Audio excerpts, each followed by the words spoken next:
იღუმენი ნიკონი, წუხარებები, ჩემო ძვირფასო ვალოდია, მივიღე შენი წერილი, ღრმად თანაგიგრძნობ, ბევრ რამეს გეტყოდი შენ ეჭვებისა და გულის ტკივილის პასუხად, მაგრამ ვაი რომ წერა არ მეხერხება, შენ ჩვენი დროისთვის უკიდურესად ძნელი გზა აირჩიე და თუ ყველა მწუხარებას ბოლომდე დაითმენ, არა მარტო დაივიწყებ მათ, მილიონჯერ მეც მიიღებ სანაცვლოდ, არამედ უბრალოდ დაგენანება კიდევაც, რომ ძალიან ცოტა მწუხარებები გერგო.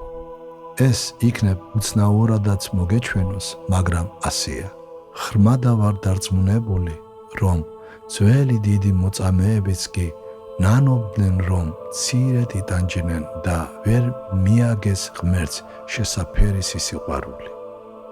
ადამიანი ცდილობს თავისი სიყვარული გამოხატოს იმით, რომ ასიამოვნოს საყვარელ არსებას. რა მსხვერპლადაც არ უნდა დაუჯდეს ეს. რაც უფრო ძლიერია სიყვარული, მით უფრო მეტია მისი დამტკიცების სურვილი. ხოლო უანგარო სიყვარულის დამტკიცება მხოლოდ მსხვერპლით შეიძლება.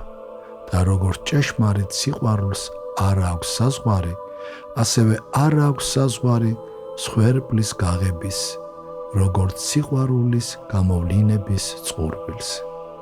ვისაც უყვარს ღმერთი, მას ღმერთისთვის ტანჯვაც მოუნდება და რაც მეტად იზრდება სიყვარული, მით უფრო მატულობს ყველაფრის ატანის სურვილიც. ოღონდ უფალმა არ მიგვატოვოს, ოღონდ მის ახლოს ვიყოთ. შეუძლებელია არ გიყვარდეს უფალი, თუ კი მას მიახლებით. უფრო სწორად, თუ იგი მოგვიახლდება ჩვენ. უნდა ვიფიქროთ, რომ მომავალი ცხოვრების დაუძინებელი, მატლი და უშრეტი ცეცხლი უსასრულო შინაგანი წუხილია იმის გამო, რომ ვქონდა დრო ღვთისადმი ჩვენი სიყვარულის დამტკიცებისა, მისთვის სხვადასხვა სატანჯველის დათმენისა, ვქონდა დრო არა მარტო ტანჯვით დაგვემტკიცებინა ჩვენი სიყვარული, არამედ მის დამირწმენით სხვადასხვა ეჭვების, შიშების, სულიერი მარტოობის, საკუთარი უძლურების, უსუსურობისა და სხვა მრავალ გარემოებაში არ დავამტკიცეთ.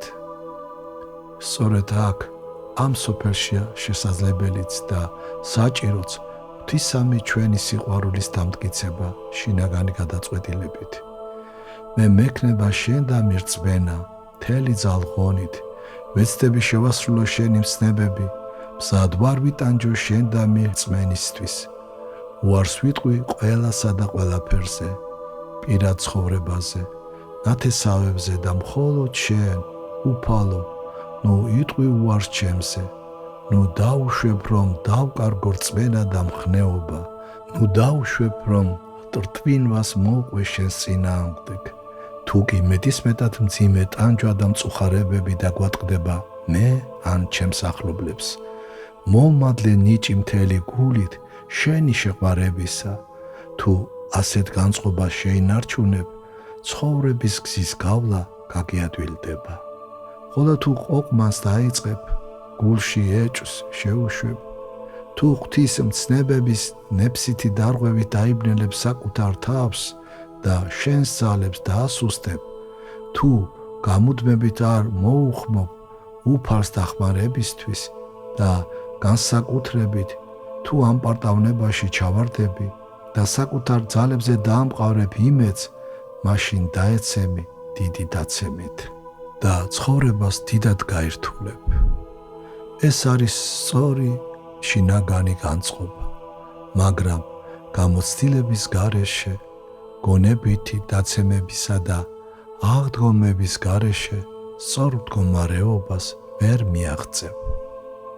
სწორი მდგომარეობა საკუთარი უძლურების ღრმა შეგნებით ხასიათდება, იმის შეგნებით, რომ არ ძალგიც ისე ვიცხოვროთ, როგორც მცნებები მოითხოვს, ისე გვიყვარდეს ღმერთი, როგორც მან შეგვიყვარა ჩვენ. ამ მდგომარეობიდან იშვება შემოსრულების გრძნობა, შინაგანი გლოვა, ღვთის წინაშე საკუთარი გადაუხდელი ვალის შეგნება. მოკლედ, გული შემოსრული და დამდაბლებული, რომელი უფალმან არ შეურაცხყოს და რომლისგანაც იშვება ღვთის სიყვარული და საწყისში რომ ვახსენე. მხოლოდ საკუთარი ნებისყოფით და სურვილით სიყვარულს ვერ შევიძენთ. ამას მივახცევთ ცნებების თანახმად ცხოვრებით, სინანულით, საკუთარი დაცემის გამო გლოვით, ღრმა გულის ტკივილით იმისათვის, რომ სიყვარულის ნაცვლად ღმერთს მის წმინდა მცნებათა დარღვევით უპასუხებთ. და ამ გლოვისა და გულის ტკივილისაგან იშვება შიში ღვთისა, ანუ შიში, რომ რაიმეთი არ შეურაცხყოთ ღმერთი. ამას მოჰყვება ღვთის სიახლოვის გრძნობა, რაც დავით წინასწარმეტყველმა ამ სიტყვებით გამოთქვა: წინაისწარ ვხედეთ უფალსა წინაშე ჩემსა მარადის. მერე კი თანდათან იშვება მტკიცე გადაწყვეტილება. მირჩევნია მოკვდე, ოღონდ უფალი არ შეურაცხყო.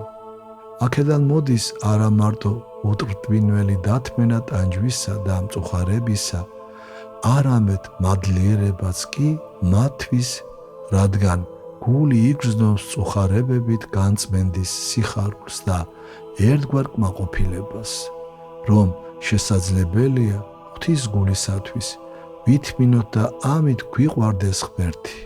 რაი მივაგო უფალსა ყოველისათვის, რომელი მომაგო მე. შემიძლია ამ წერილის მრავალსიტყვაობისა და შესაძლოა უდროობისთვისაც, მაგრამ ამის გაკეთება შენმა მწუხარებამ მაიძულა. იქნებ ეს შენთვის სასარგებლო იყოს და ერთგვარად ნუგეშიც გცეს.